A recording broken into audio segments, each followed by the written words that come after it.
Tommy Dunkhouse back again, working on the drift van. Midway goal that I have for this car at the present time is to have it rolling on its own suspension. So that's why we've been going gung-ho on the 4-link. The 4-link's all made now, still needs to be completely welded, but until I'm ready to remove the diff, we'll have to hold off on that. While the diff's in place, it's actually tacked in place to the chassis rail, I want to get my wheels fitted. Now, we are running this car extremely low, and we've got a reasonable amount of offset because of the R31 Skyline diff is much wider than a standard Toyota diff. So I added the low and the extra offset of the longer diff, the wider diff, sorry. Our wheels don't fit.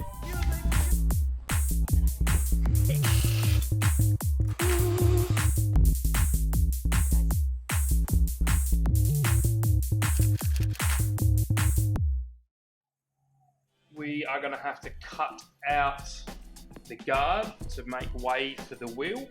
Now this is definitely an option to go cut the guard out, weld it back so it's sealed up, and then simply tack screw on or rivet or however you wish to fix a fiberglass over fender.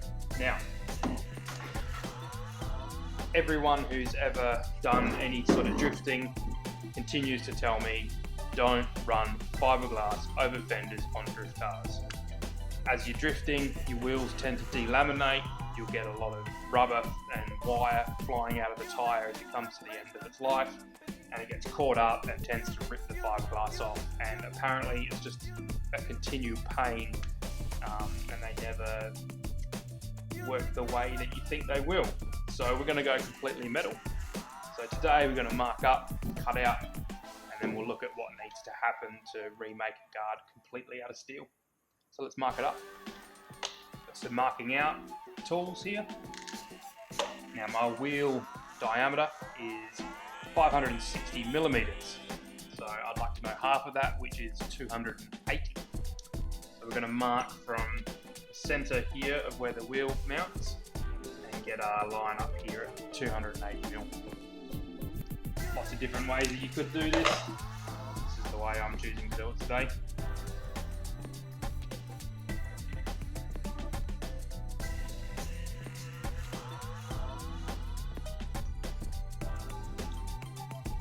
That's a pretty rough measurement. I'm only going to ever have 50 millimeters of travel up. So that's how we designed all those top mounts with the coilover. Once it gets to that 50 mil, the actual shock absorber itself is going to be completely maxed out. So we will put some hard stops in as well on the chassis rails when they get notched. We need to see where our guard needs to clear. So I need clearance to this height here as the suspension completely travels. That's as high as the tyre itself is going to actually travel. So that's 50 mil higher than ride height. So I need to make sure my inner guard is cut high enough to clear that. What I'm going to actually do is cut out the guard itself. I'm going to keep that and try to reuse it.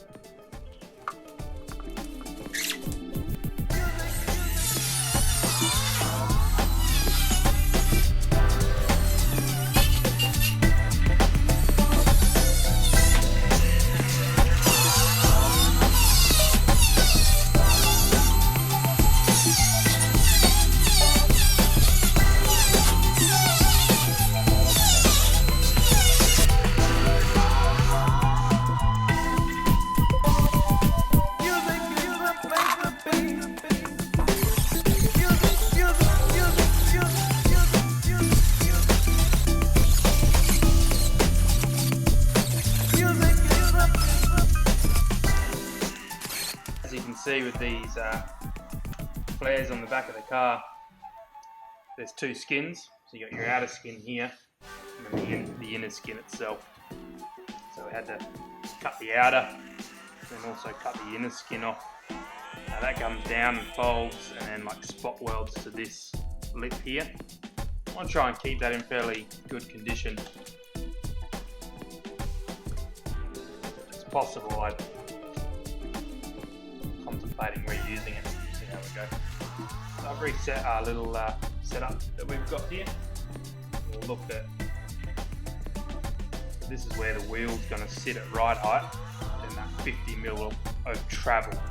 So I need the tyre to be able to come all the way up here. Now we're going to run a bit of offset. I can run some 8s, maybe 8.5s in the 14. So the tyre does stick out, so this outer skin here is going to have to go. So let's mark that out.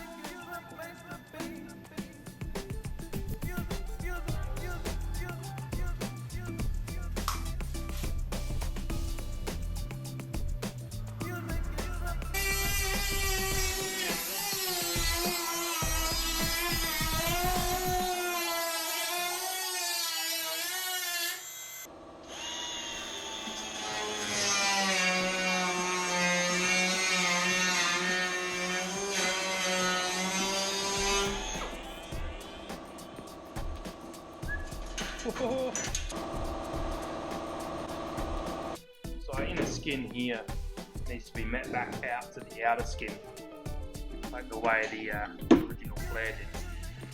It comes in and joins together. Because we're going so low, I think it's going to be a whole lot easier if I just completely remove this and just start again. It's going to look real ugly if I do the big enough cuts to get it to flare enough. I think it's just going to be a whole lot easier work if I just remove it and make a whole new tub basically. So there's a centre seam in there where the outer wheel well meets to, so might get the 5" out and we'll cut to that seam, do a couple of neat cuts and remove this.